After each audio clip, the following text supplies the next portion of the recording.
नमस्कार प्यारे बच्चों, मैं अरुण शर्मा एग्ज़ाम कोच के ऑनलाइन प्लेटफॉर्म पर आपके साथ जुड़ रहा हूँ पॉलिटी की क्लास के साथ। अभी तक जो हमारी प्रीवियस क्लासेस हुई हैं उसमें हमने संविधान की बहुत सी चीज़ों का अध्ययन कर लिया है और कल की क्लास में हमने प्रस्तावना को कंप्लीट किया।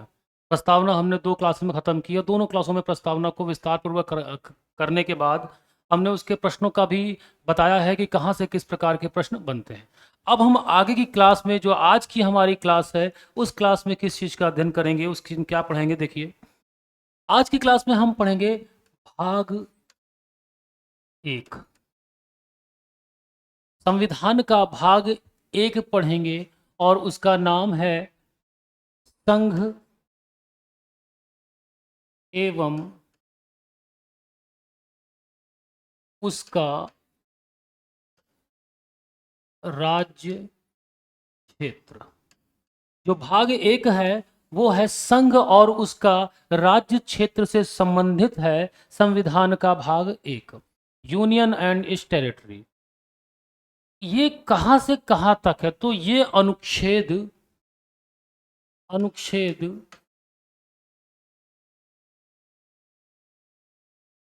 1 से लेकर अनुच्छेद 4 तक है। संविधान में अनुच्छेद 1 से लेकर 4 संघ और उसका राज्य क्षेत्र है और यह भाग 1 से संबंधित है। तो प्रश्न यहीं से बनना प्रारंभ हो जाते हैं कि भाग 1 किससे संबंधित है। भाग 1 आपका संघ एवं राज्य क्षेत्र से संबंधित है। संघ एवं राज्य क्षेत्र कहाँ से कहाँ तक है? अनुच्छेद 1 से लेकर अनुच्छेद 4 तक है। तो यह आइए यहाँ पर हम देखते हैं। अब भाग 1 बता क्या रहा है?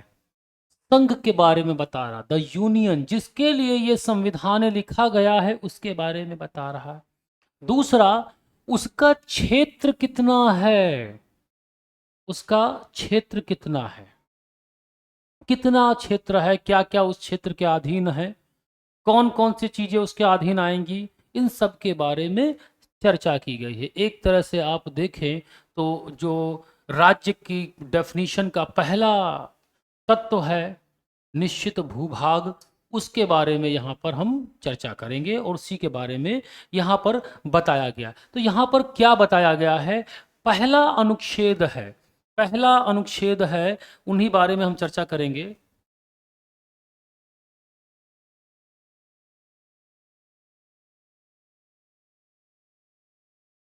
अनुच्छेद 1। अनुच्छेद 1 कहता क्या है? आर्टिकल 1 हमें किस बारे में बताता है, उस बारे में हम जानेंगे। आर्टिकल 1 हमें किस बारे में बताता है, उस बारे में हमें जानना है। तो देखिए यहाँ पर आर्टिकल 1 क्या कहता है? नाम के बारे में बताता है और किस प्रकार का राज्य है, यानी ये जो संविधान है ये किस राज्य के लिए लिखा गया है उस राज्य के बारे में बताता है। और वो राज्य किस प्रकार का स्वरूप है, कैसा वो निर्मित हुआ है, इसके बारे में बताता है। तो क्या कहता है? इंडिया,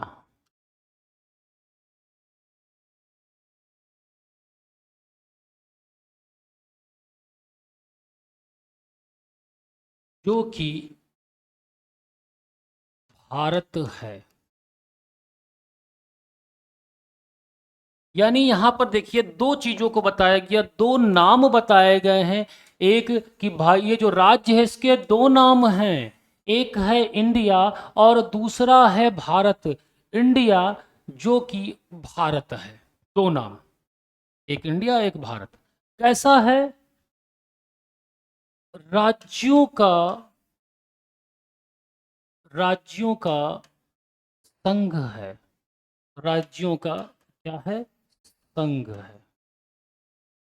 ये बात आर्टिकल 1 में कही गई है। इंडिया जो कि भारत है, राज्यों का संघ है। इतनी बात समझ में आई? यानी ये संविधान जिस राज्य के लिए लिखा गया है उस राज्य के दो नाम बताए गए, एक तो इंडिया और दूसरा भारत। और कैसा स्वरूप है? राज्यों का संघ है। यानी ये जो पूरा बना हुआ है ये राज्यों से मिलकर बना हुआ संघ है। देखिए कैसे।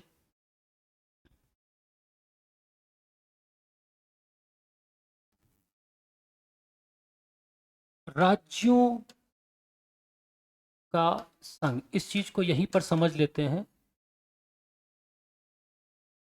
राज्यों का संघ है।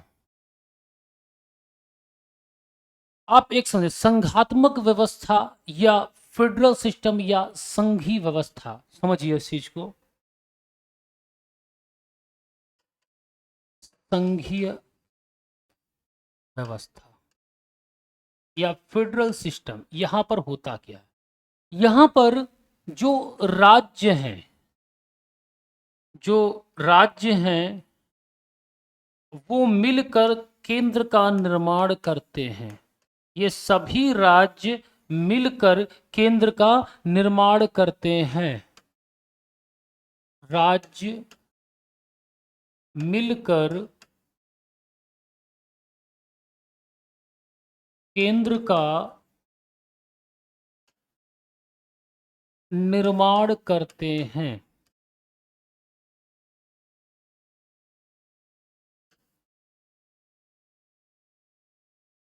जब राज्य केंद्र का मिलकर निर्माण करते हैं तो इसमें इसे संघीय व्यवस्था कहा जाता है। इसमें क्या होता है, राज्य और केंद्र के मध्य क्या होता है, समझौता होता है।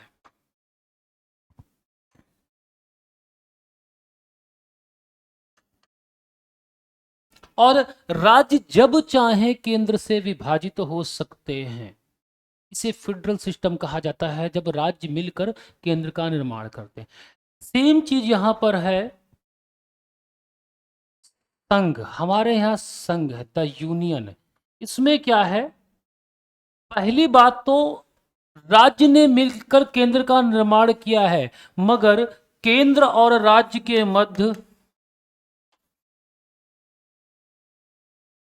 मध्य किसी भी प्रकार का समझौता नहीं है। किसी भी प्रकार का समझौता नहीं है। बात समझ में आ रही है।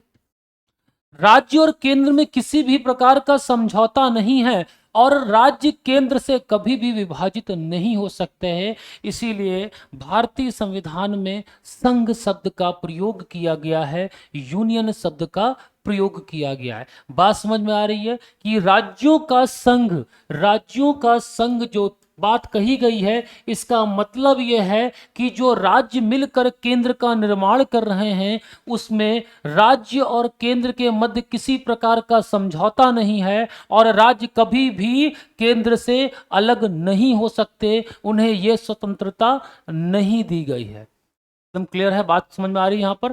तो पहला आर्टिकल अनुच्छेद 1 ये कहता है, इंडिया जो कि भारत है राज्यों का एक संघ है। क्लियर हुई बात। चलिए अब देखिए, इसी आर्टिकल में आगे कहा गया है कि राज्य के अंतर्गत जो राज्य आएंगे वो अनुसूची 1 में लिखे हुए हैं। इसी में एक आगे बात कही गई है कि जो राज्य क्षेत्र है वो किस प्रकार का राज्य क्षेत्र होगा। तो अनुच्छेद 1 में अगली बात कही है, भारत के राज्य क्षेत्र में, भारत के राज्य क्षेत्र में कौन कौन सम्मिलित होगा। तो देखिए, पहला कौन होगा, पहला होगा भारतीय राज्य क्षेत्र में, पहला कौन होगा, पहला होगा राज्यों के राज्य क्षेत्र। राज्यों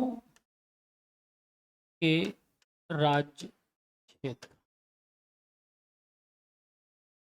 राज्यों के राज्य क्षेत्र, जो हमारे पास वर्तमान में राज्य मौजूद हैं उनका जो क्षेत्र होगा वो आर्टिकल 1 भारत के राज्य क्षेत्र के अंतर्गत आएगा। दूसरी बात क्या कहा है, दूसरा कैसा है, दूसरा कहा है संघ शासित संघ शासित राज्यों के राज्य क्षेत्र। मतलब जो भारत में संघ शासित राज्य विद्यमान हैं उनके राज्य क्षेत्र भी भारत के राज्य क्षेत्र के अंतर्गत आएंगे। अगला क्या है? अगला है ऐसे अन्य राज्य क्षेत्र, ऐसे राज्य क्षेत्र, ऐसे राज्य क्षेत्र। देखिए जो तीसरा है वो भविष्य की बात करता है। दो तो वर्तमान की बात कर रहे हैं कि वर्तमान में जो राज्य विद्यमान हैं, जो 28 राज्य और यूटी मौजूद हैं उनकी बात कर रहा है, लेकिन तीसरा बात करता है भविष्य की, ऐसे राज्य जो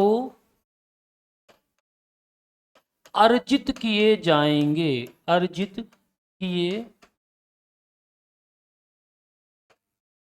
जाएंगे। बात समझ में आई कि तीन तरह के राज्य भारतीय राज्य क्षेत्र की बात कर रहा है। पहली बात करता है कि राज्य क्षेत्रों के राज्य क्षेत्र, राज्यों को जो स्टेट मौजूद है हमारे पास है 28, उनका जो राज्य क्षेत्र है उसकी बात करता, उनकी टेरिटरी की बात करता है। दूसरा कहता है जो संघ शासित राज्य हैं उनकी जो सीमाएं होंगी वो भी भारतीय राज्य क्षेत्र के अंतर्गत आएंगी। और तीसरा कहता है कि वो राज्य क्षेत्र जिन्हें किसी भी समय भारत द्वारा अर्जित किया जा सकता है, जिन्हें किसी भी समय भारत द्वारा अर्जित किया जा सकता है। देखिए राज्य क्षेत्र का मतलब ये है, ये जो राज्य क्षेत्र बार बार आ रहा, भारत का राज्य क्षेत्र, ये 28 वर्तमान में तो है, वर्तमान में 28 राज्य और जो हमारे यूटीज हैं 8 उनकी बात करता है, लेकिन ये बहुत विस्तार भी इसका है। कल को भारत किसी और राज्य को शामिल कर ले, जो पड़ोसी राज्य हो या कोई और देश हो उसको सम्मिलित कर ले, तो वो भी तो भारत के राज्य क्षेत्र में आ जाएगा। इतनी बात समझ में आ रही ना? तो और जब यूनियन की बात करता, भारतीय संघ की बात करेगा कि भारत राज्यों का संघ है, तो ये दोनों चीजें आएंगी। बिल्कुल क्लियर समझिएगा। जब कह रहा है भारत राज्यों का संघ है तो उसमें ये दोनों चीजें आई, क्योंकि वो वर्तमान परिस्थिति की बात कर रहा है। और जब राज्य क्षेत्र की बात करेगा, यानी वो बात कर भारत का राज्य क्षेत्र, तो वो बहुत विस्तृत है। इसके में इन दोनों के साथ साथ वो क्षेत्र भी आ जाता है जिन्हें हम भविष्य में भारतीय क्षेत्र में मिला लेंगे। इतनी बात क्लियर हुई? तो आर्टिकल 1 है, अनुच्छेद 1 वो कहता है कि इंडिया जो कि भारत है, राज्यों का एक संघ है। भारत राज्य क्षेत्र में राज्यों के क्षेत्र, संघ शासित राज्यों के क्षेत्र और ऐसे क्षेत्र जिन्हें कभी भी भारत द्वारा अर्जित किया जा सकता है। तो देखो अर्जित या अधिकृत क्षेत्र कैसे होते हैं? भारत सरकार युद्ध के द्वारा, संधि के द्वारा ऐसे क्षेत्र जो युद्ध में जीतकर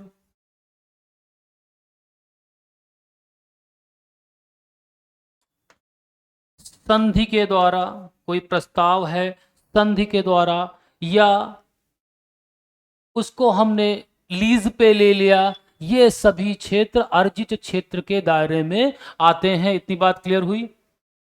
यानी अंतर्राष्ट्रीय कानूनों के अधीन भारत संप्रभुता के क्षेत्र वे क्षेत्र जो युद्ध में हमने किसी को जीत लिया, कोई क्षेत्र, या हमने संधि करके उस क्षेत्र को अपने अर्जित कर लिया, या हमने उसके साथ किसी प्रकार का समझौता कर लिया, ऐसे सभी क्षेत्र भारतीय राज्य क्षेत्र के अंतर्गत अर्जित क्षेत्र में आएंगे 3 में। इतनी बात क्लियर हुई कि नहीं? बोलिए। चलिए अब आगे बढ़ा जाए। तो आगे बढ़ते हैं, तो आगे हम क्या करते हैं उसमें देखिए, अगला आर्टिकल 2 की बात करेगा, अनुच्छेद 2।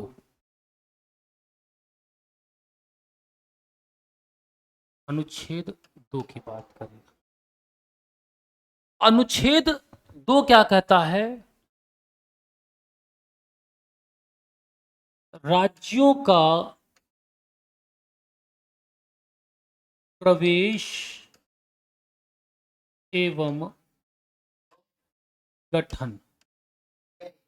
राज्यों का प्रवेश एवं गठन, आर्टिकल 2 क्या कहता है? राज्यों का प्रवेश एवं गठन करके नए राज्यों की स्थापना। अनुच्छेद 2 कहता है नए राज्यों का प्रवेश एवं गठन। अनुच्छेद 2 ये बात कहता है। अब कैसे करोगे अनुच्छेद 2 के अनुसार?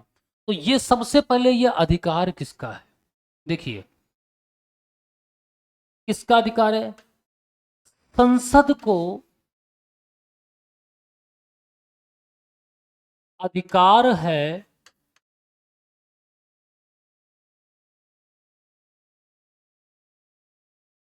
नियम या शर्तें बनाकर, नियम या शर्तें बनाकर नए राज्यों का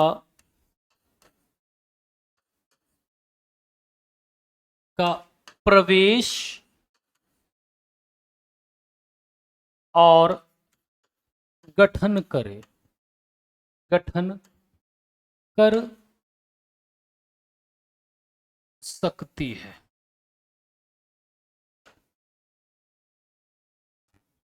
किसका अधिकार है? संसद का अधिकार है। किसका? संसद का अधिकार है कि वह नए राज्यों का प्रवेश एवं गठन कर सकती है और वो जो चाहे नियम, कानून और शर्तें बना सकती है। यहां पर देखिए दो चीजें हैं, प्रवेश और गठन। प्रवेश और गठन मतलब कोई ऐसा राज्य जिसको भारतीय संघ में प्रवेश दिलाया जाए और कोई ऐसा क्षेत्र जिसे नए राज्य के रूप में गठित कर दिया जाए। मेरी बात समझ में आ रही है? कहने की बात है, आप ये समझिए,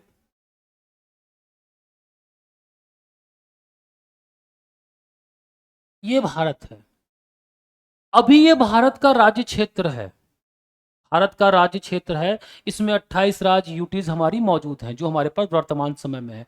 अब आर्टिकल 2, अनुच्छेद 2, आर्टिकल 2 कह रहा है प्रवेश और गठन, प्रवेश और गठन करके नए राज्यों का निर्माण। प्रवेश किसका कराओगे? मानो ये एक राज्य है, इसका पहले भारतीय राज्य में हमने प्रवेश कराया, प्रवेश करा लिया, ठीक, भारतीय राज्य में प्रवेश करा लिया। और मानो कोई दूसरा राज्य था, ये क्षेत्र था, कोई दूसरा क्षेत्र था, इसको भारत में हमने क्या किया? अर्जित किया, या जो भी है हमने भारतीय क्षेत्र में सम्मिलित कर दिया और इसे नए राज्य के रूप में स्थापित कर दिया या उसका गठन कर दिया। तो कहने की बात बच्चा इतनी है, अनुच्छेद 2 में सिर्फ एक लाइन में इतनी बात कही जा सकती है कि वर्तमान में जो राज्य हमारे पास मौजूद है उन पर नहीं है ये बात।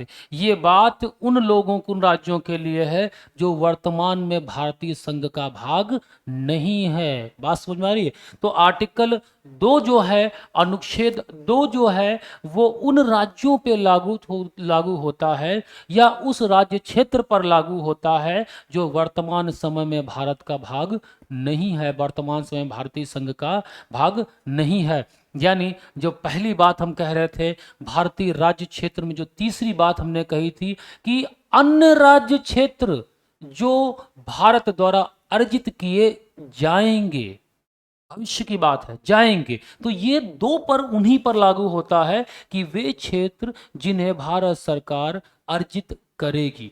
तो अर्जित करने के पश्चात उन्हें भारतीय संघ में प्रवेश कराया और उन्हें नए राज्य के रूप में गठित किया जाएगा, इस्टेब्लिशमेंट किया जाएगा उनका। और ये शक्ति किसके पास है? संसद के पास है।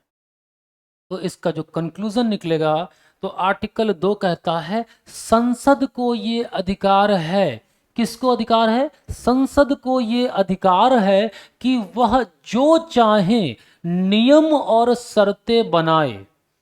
संसद को ये अधिकार है कि वो जो चाहे नियम और शर्तें बनाए और भारतीय संघ में नए राज्य का प्रवेश या गठन करे। इतनी बात समझ में आई? भारतीय क्षेत्र में नए राज्य का प्रवेश या गठन करे। अब जैसे देखो क्या हुआ था कि सिक्किम सिक्किम पहले भारत का हिस्सा नहीं था, लेकिन सिक्किम को क्या किया गया? भारतीय संघ में प्रवेश दिया गया और फिर उसे पहले सह राज्य का दर्जा दिया गया, फिर उसे पूर्ण राज्य का दर्जा दे दिया गया। पहले सह राज्य का दर्जा दिया गया, फिर उसे पूर्ण राज्य का दर्जा दे दिया। इतनी बात क्लियर हुई? बोलिए। चलिए अब चलते हैं हम आर्टिकल 3 की ओर। इसमें जो एग्जाम्पल है 2 में, सबसे अच्छा एग्जाम्पल है सिक्किम का, जो आपके सामने वर्तमान में हुआ। उसमें हमने क्या किया है? भारतीय क्षेत्र में उसे पहले एडमिशन दिया, सह राज्य का दर्जा दिया और बाद में उसे हमने एक पूर्ण राज्य के रूप में क्या किया? गठित कर दिया। चलिए अब चलते हैं हम अनुच्छेद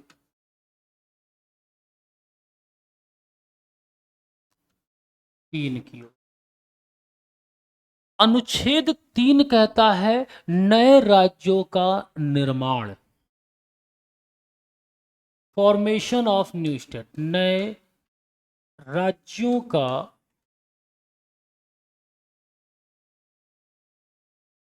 निर्माण, फॉर्मेशन ऑफ न्यू स्टेट। कैसे निर्माण करोगे?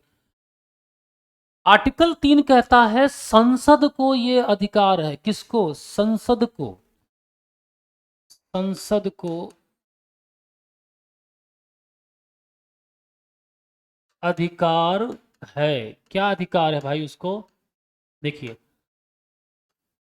कि वह वर्तमान राज्य, जो वर्तमान में उसके पास राज्य मौजूद हैं, उनका क्या करे?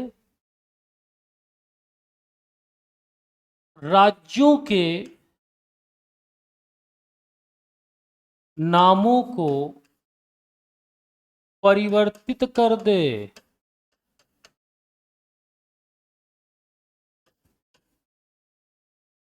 जो वर्तमान में राज्य हैं उनके नामों को बदल सकती है। जैसे पांडुचेरी पुदुचेरी हो गया, उत्तरांचल उत्तराखंड हो गया, ऐसे नामों को बदला गया है। तो संसद के पास ये अधिकार है कि वह वर्तमान में जो राज्य उसके पास हैं उनके नामों को परिवर्तित कर सकती है। इतनी बात क्लियर हुई? फिर अगली बात कहता है जो राज्य हैं, राज्यों के राज्य क्षेत्र को बढ़ा या घटा सकती है। बढ़ा या घटा सकती। जो वर्तमान में राज्य मौजूद हैं उनकी सीमाओं में परिवर्तन कर सकती है। उनकी सीमाओं में परिवर्तन, किसी राज्य की सीमाओं को बढ़ा दिया, नहीं उसके राज्य क्षेत्र को बढ़ा दिया, किसी के राज्य क्षेत्र को घटा दिया, कम कर दिया। ये अधिकार संसद के पास मौजूद है। अगला देखिए,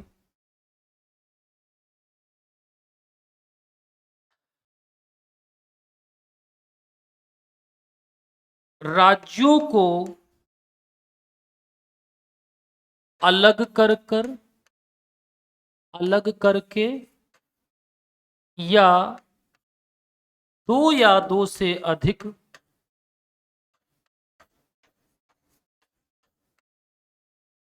अधिक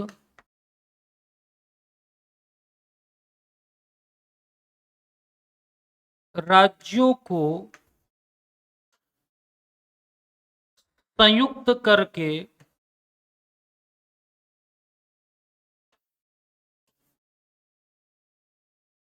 नए राज्यों का निर्माण।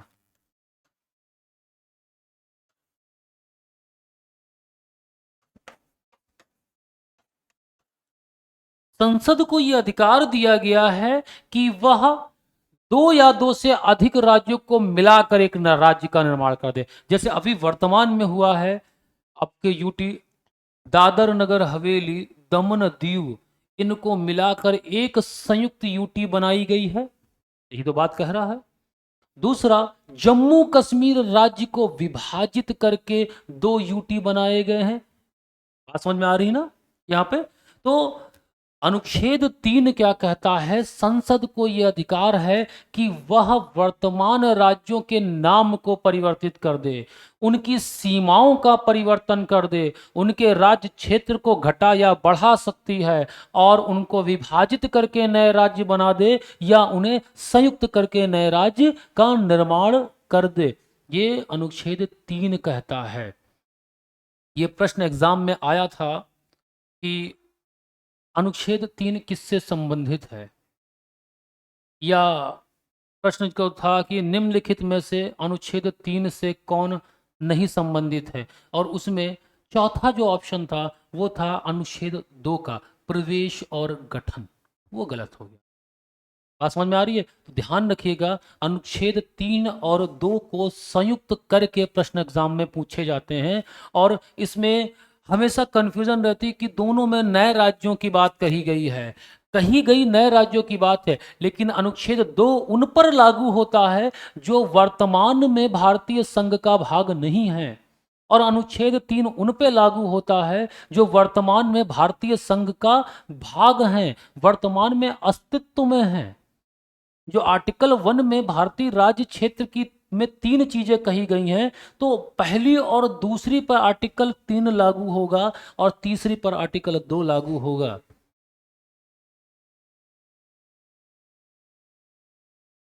यहां पे देखिए, इन दोनों पर आर्टिकल 3 लागू हो रहा है क्योंकि ये वर्तमान में अस्तित्व में है, और इस पर आर्टिकल 2 लागू होता है क्योंकि कह रहा है ऐसे राज्य क्षेत्र जिन्हें अर्जित किए जाएंगे, भविष्य की बात, मतलब वर्तमान में भारतीय संघ का भाग नहीं है वो। इतनी बात क्लियर हुई है? चलिए,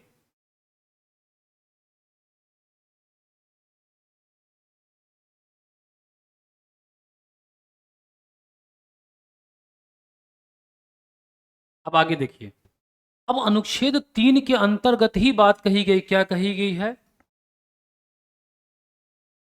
अनुच्छेद 3, अगर इसे एक लाइन में कहें तो राज्यों का पुनर्सीमन, राज्यों का पुनर्सीमन अनुच्छेद 3 से संबंधित है। अनुच्छेद 3 में क्या कहा गया है? अनुच्छेद 3 से संबंधित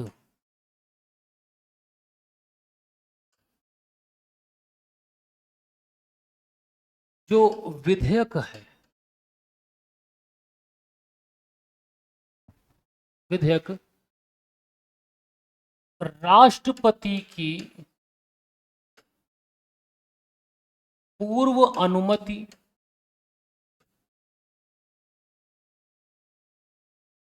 पूर्व अनुमति के बाद संसद में लाया जाएगा। जो अनुच्छेद 3 से संबंधित विधेयक है, यानी राज्यों के पुनर्सीमन से संबंधित विधेयक है, वह संसद में जब लाया जाएगा उससे पहले राष्ट्रपति की पूर्व अनुमति की आवश्यकता होती है। पूर्व अनुमति के बाद ही वो विधेयक कहां पर आएगा? संसद में लाया जाएगा। अगली बात यह है, किसी भी सदन में आ सकता है, किसी भी सदन में, किसी भी सदन में लाया जा सकता है। यानी इस प्रकार का विधेयक संसद के किसी भी सदन में प्रस्तुत किया जा सकता है, राष्ट्रपति की पूर्व अनुमति और संसद के किसी भी सदन में प्रस्तुत किया जा सकता। अगली बात जो कही गई है कि राष्ट्रपति क्या करेगा?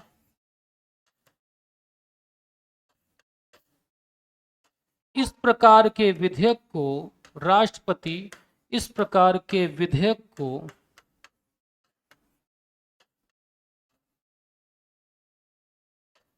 उस राज्य विधान मंडल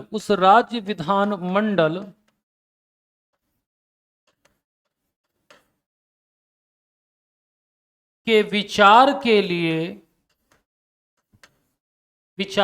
लिए भेजेगा। मतलब जो अनुच्छेद 3 से संबंधित विधेयक होगा वह राष्ट्रपति उस संबंधित राज्य के विधानमंडल को उसके विचार जानने के लिए भेजेगा कि आपका इस विधेयक पर क्या मत है, और राज्य का विधानमंडल एक निश्चित समय में उसका जवाब देता है और वो समय निर्धारित करता है राष्ट्रपति। इतनी बात क्लियर हुई।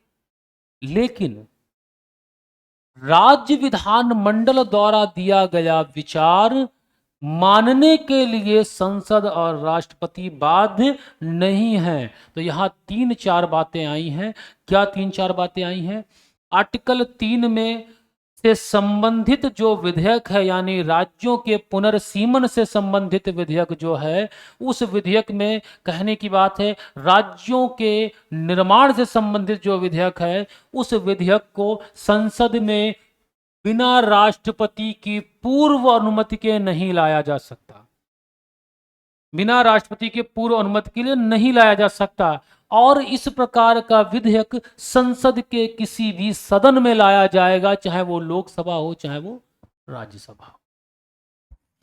अगली बात जो कह रहा है कि राष्ट्रपति इस विधेयक को संबंधित राज्य के राज्य विधानमंडल में भेजेगा उसका विचार जानने के लिए, और संबंधित राज्य विधानमंडल उस निश्चित समय सीमा में अपना विचार देगा जो निर्धारित करेगा राष्ट्रपति, और संसद उस विचार को मानने के लिए बाध्य नहीं है जो उस विधेयक पर उस राज्य विधानमंडल द्वारा दिया गया है। इतनी बात क्लियर हुई? बात समझ में आए? तो कुल मिला के कंक्लूजन ये निकला कि अनुच्छेद 2 और 3 में जो राज्य बन रहे हैं उनका अधिकार केवल और केवल संसद के पास है। अगर कभी प्रश्न ये आ जाए कि नए राज्यों का निर्माण या नए राज्यों का प्रवेश और गठन की शक्ति किसमें निहित है, राष्ट्रपति, प्रधानमंत्री, राज्य विधानमंडल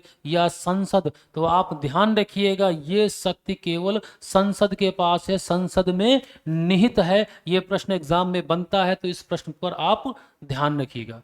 चलिए, यहां तक आपको क्लियर हुआ 2 और 3 में।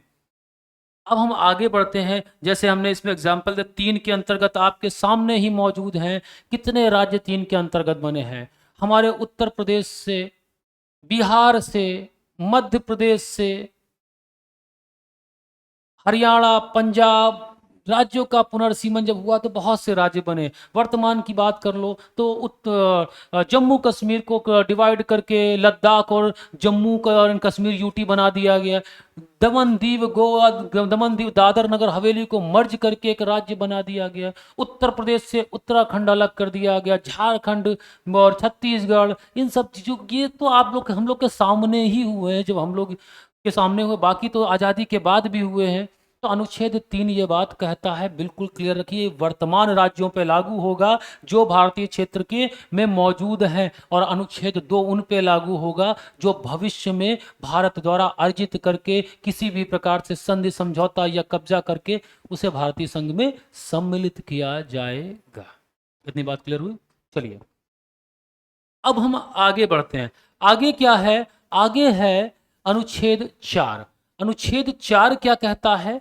देखिए, अनुच्छेद 4 संबंधित है अनुच्छेद 2 और 3 से। क्या संबंधित है? अनुच्छेद 4 जो संबंधित है अनुच्छेद 2 और 3 से संबंधित है। क्या संबंध है उसका अनुच्छेद 2 और 3 से? देखिए, अनुच्छेद 4,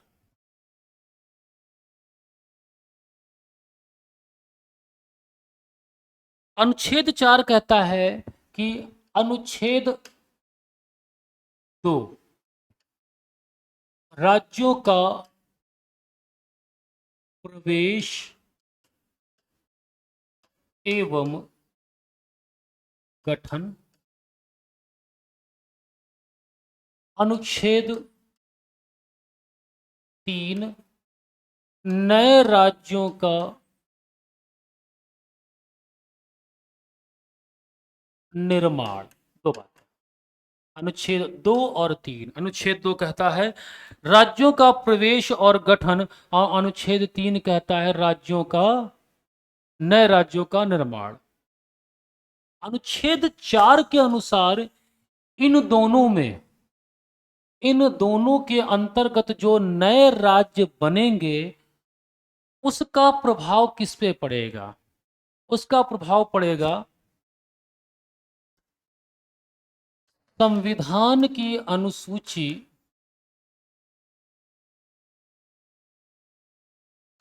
अनुसूची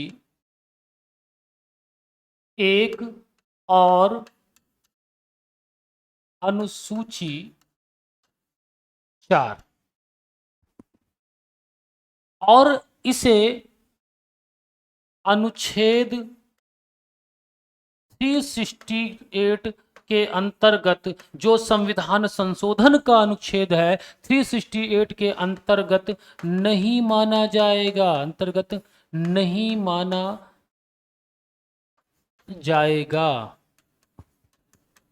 फिर अगली बात कहता है, अगली बात कहता है कि अनुच्छेद 2 और 3 के अंतर्गत जो राज्य बनेंगे इसमें जो संसद के अंदर विधायी प्रक्रिया चलेगी उसके लिए किसी भी प्रकार की विशेष प्रक्रिया की आवश्यकता नहीं है। इस प्रकार का विधेयक जो हैगा होगा वो साधारण बहुमत से, कैसे? साधारण बहुमत से पारित होगा, साधारण बहुमत से पारित होगा। इतनी बात समझ में आई? तो अनुच्छेद 4 क्या कह रहा है? अनुच्छेद 4 एक्सप्लेन करता है कि अनुच्छेद 2 और 3 के अंतर्गत जो राज्य बनेंगे वो संविधान संशोधन अनुच्छेद 368 के अंतर्गत नहीं माने जाएंगे, और इसके बाद जब नए राज्य बनेंगे तो उसके लिए अनुसूची 1 और अनुसूची 4 में संशोधन करना आवश्यक है। क्यों करना आवश्यक है उसके बारे में अभी बता रहा हूं। दूसरी बात कहता है कि अनुच्छेद 3 ये कि यह प्रक्रिया संविधान में साधारण बहुमत से पारित होगी, किसी भी प्रकार की विशेष प्रक्रिया की आवश्यकता नहीं होगी। अब देखिए, अनुसूची 1 और अनुसूची 4 में संशोधन करना आवश्यक है। क्यों आवश्यक है? अनुसूची 1 कहती है राज्यों एवं संघ राज्यों के नाम से संबंधित एवं उनके राज्य क्षेत्र से संबंधित। संविधान की अनुसूची 1 राज्य और संघ शासित राज्यों के नाम और उनके राज्य क्षेत्र से संबंधित है। जैसे जम्मू कश्मीर जब राज्य के रूप में था तो संविधान की अनुसूची 1 में उसे राज्य के अंतर्गत रखा गया, लेकिन जब उसे विभाजित करके 2 यूटी बनाए गए, एक जम्मू और कश्मीर यूटी और दूसरा लद्दाख यूटी बनाया गया, तब वहां पर अनुसूची 1 में संशोधन करके उसे राज्य की श्रेणी से निकाल के संघ शासित राज्य की श्रेणी में रखा गया। इसीलिए अनुसूची 1 में संशोधन करना आवश्यक है। भाई 2 के अंतर्गत कोई राज्य बनाओगे, कोई बाहर से कोई राज्य का प्रवेश और गठन करोगे, तो जब भारतीय संघ का राज्य हो जाएगा तो उस राज्य का नाम भी तो लिखोगे, उसका राज्य क्षेत्र भी तो बताओगे, और ये सब कहाँ मिलेगा? अनुसूची 1 में।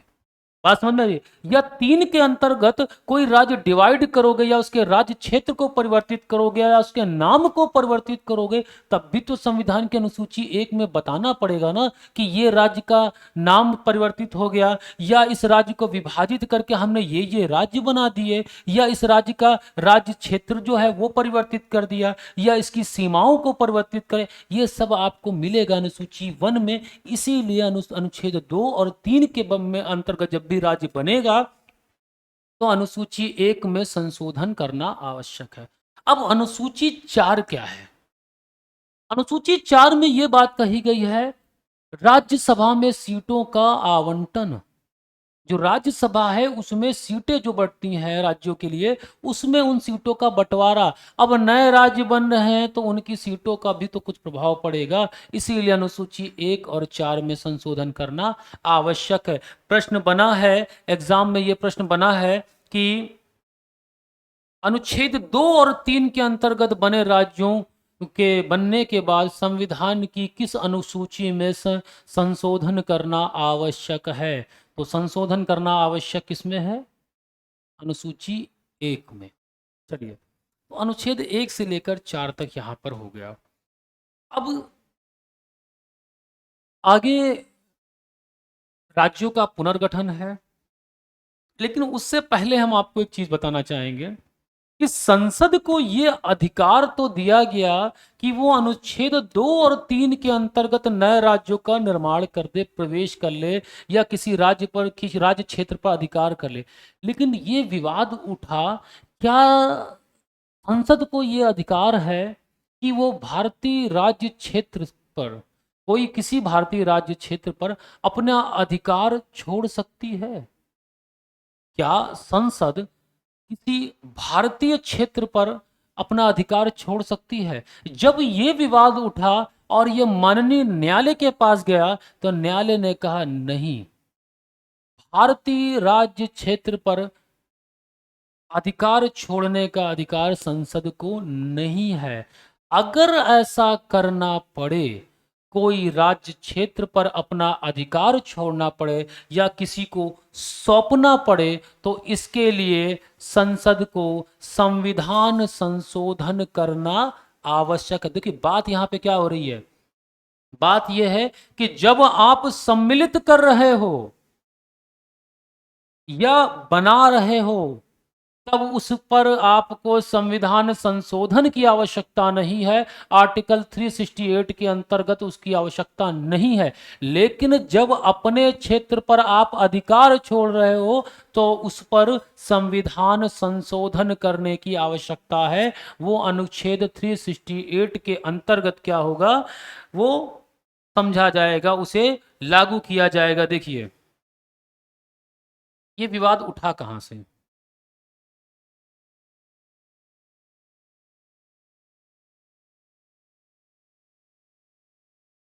भारत के किसी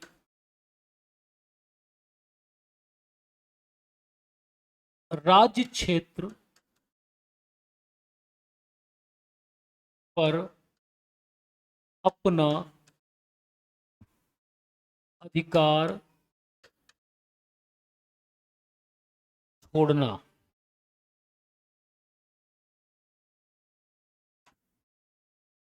यह विवाद उठा बेरूबाड़ी मामला, इसके विरोध में आया था बेरूबाड़ी मामला, बेरू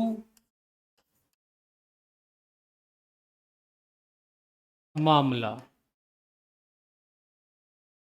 1960।